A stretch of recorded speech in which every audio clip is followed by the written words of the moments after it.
I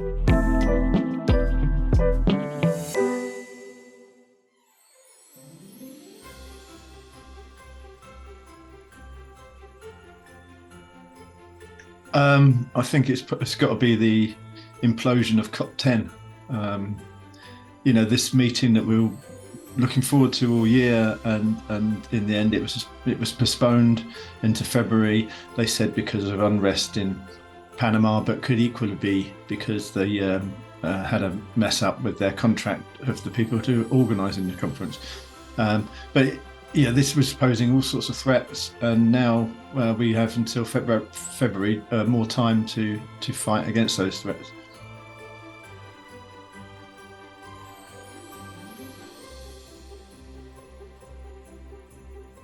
The UK consultation that's, as we're talking now, is currently ongoing.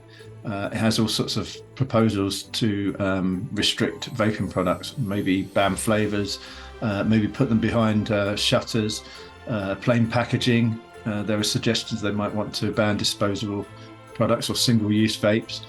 And all of these proposals could have a dramatic effect on stopping what the benefits of harm reduction in helping people who smoke to quit to safer products. And all of it is led really by a moral panic based on nothing but often ignorance and a gullibility to believe scary media stories. So hopefully the government will stand strong against that and won't do anything damaging to public health in this regard.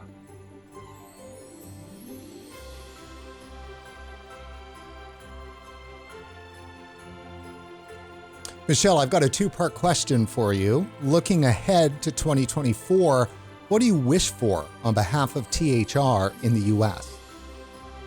So many things. I mean, number one, I would hope that all of the governments around the world, or all of the scientists around the world who have over the last several years kind of pulled themselves, deconstructed their tobacco control indoctrination, have started to actually look at the science and say, hey, hang on, these products might not be harmless, whether we're talking about e-cigarettes or pouches or whatever, might not be harmless, but clearly safer and clearly helping millions of people already. Maybe we should change our paradigm when it comes to tobacco. I'd love to see that. And then the other thing I'd like to see really are people in the drug space, the drugs reform space, not ignoring, not taking away from the very good work they're already doing, but I would like to see some of them kind of acknowledge that what's been happening around e-cigarettes and tobacco policy is functionally another arm of the drug war and should be addressed as such, because in the tobacco space, some of us try and talk about it, but it rarely gets discussed, are the consequences of tobacco control policies, whether that's criminal justice or mental health or something else.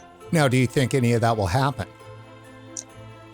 I'm optimistic in what's been happening on the international stage, where you have, the Philippines, a pretty small country kind of fighting back against the World Health Organization. You have New Zealand going against what Australia is doing. And you have a few other countries, I think Thailand and a few others, are talking about lifting their e-cigarette ban after witnessing what happened when they banned those products and what has been happening in other countries that have banned these products. So all of that is encouraging. And when Juul was denied its PMTA, and when the FDA denied Juul its approval to sell its products in America, I noticed quite a few drug reform advocates, for the first time really, coming out and saying that they use those products, or they know people who use Juul to quit, and that it was a real shame and it shouldn't be taken off the market. So there might be some more interest happening there. But you know me, I'm an extremely optimistic person for some reason, so I'm always kind of inclined to look on the bright side.